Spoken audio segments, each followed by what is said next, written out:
Sheena Easton's latest conquest is Broadway, where she's performing in the revival of Man of La Mancha.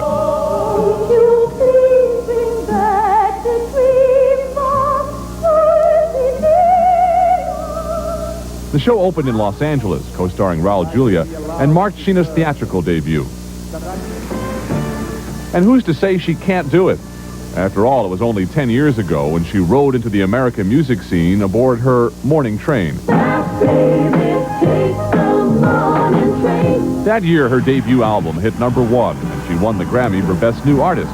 All this, and she was only 21 years old. The diminutive dynamo from Bellshill, Scotland, didn't stop there. She's gone on to become the most captivating chameleon in show business, able to change her music and her look in a blink.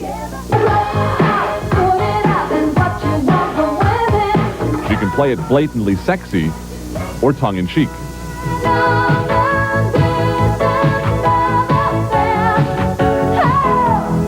She's the only singer to have a top 5 hit in all the major Billboard chart categories: pop, dance, country, R&B, and adult contemporary.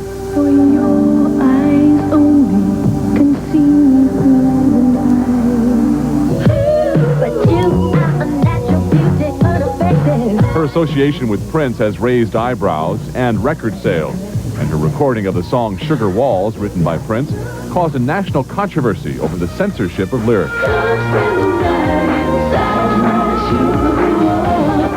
She's also tried acting. Sheena played Don Johnson's bride on Miami Vice. Her real-life marriage to her former manager, Rob Light, lasted 3 years and ended back in 1986. The critics have not always been kind to Sheena when it comes to her acting ability, but she's been able to shake off the bad reviews, and it hasn't slowed her down. We spoke with her at the Pantages Theater in Los Angeles about what drives her to new projects and new challenges, and what made her dream the impossible dream. When did you first start singing? How old were you? Do you remember? Very young. Yeah. 6-ish or something like that. And I got all this attention from everybody, you know, she's so cute, and everybody applauded, and I guess I got hooked on that.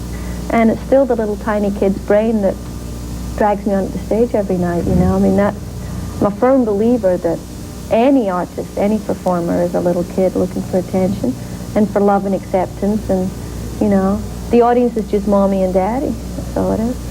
You didn't have much money when you were a kid, did you? None. Money? What was that? When we went to school, high school, and we'd watch movies, you know, with American high school kids, and y'all would be in cars and stuff, and you'd go to diners and drive-in theaters, and you'd go and order food, you know, like from places. That was so alien to our way of life. You've been known, both for your music career and your acting career, as a very hard worker. Do you think you get that work ethic from the way you grew up? Definitely. There's no doubt in my mind. My mother did everything in the sense that she worked, she cooked, she cleaned, and when money was real tight, you know, when it was even tighter than normal, I can still hear my mother. My mother's not a religious person, but, you know, instead of, you know, please God send me some money, her thing was always, she would always sort of say a little prayer to God to show her a way to earn the money. And so I learned that if you want something, you can dream, but you've got to go out there and make it happen. Your dad died when you were very young, 10 years old. At that age, did you understand the concept of death? Did you know what was happening? He was really ill, and I knew he was really ill. And he was in an awful lot of pain, and he was dying at home. And then the day that he died, my grandfather came home and said, "You won't be going to school tomorrow. You know, your dad died tonight." And, I mean, that was really tough, because it was like, what do you mean my dad died? I had no idea. It was a shocking thing. And then I remember being numbed out from it. I remember being at the funeral, wondering why everybody was crying, and I guess it was my defense mechanism hitting in, and I still have that. And it's taken me a long time to shake that. It's one of the things I work on as a person, is allowing myself to feel my emotions right away and not put it aside till later. And it wasn't until, you know, you do all those usual things in therapy where you like make connections and cry for a week, that I realized that it affected me a lot. Is going to therapy something that people in Scotland do? I mean, Oh, no. Oh, no. How Not does... at all.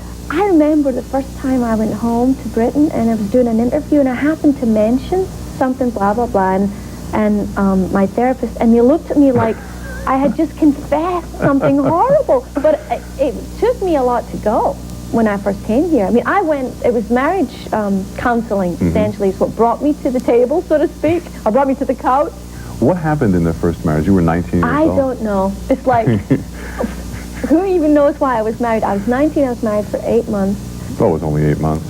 So we'll forget that one. How about the second one? The second one, what went wrong? Well, who knows? I mean, it's more than one person's fault, and it's one of those two people come together, at the wrong time. Do you fall in love easily? No. Why? Because it lets me down, There's one of the most frightening things in the world, I think, is to fail at being in love. I mean, failure scares me to death anyway, but the times that I've failed in that deep emotional commitment, that scares me, and it makes me real scared for the next time, The collaboration that you've had with Prince, a lot has been made of that.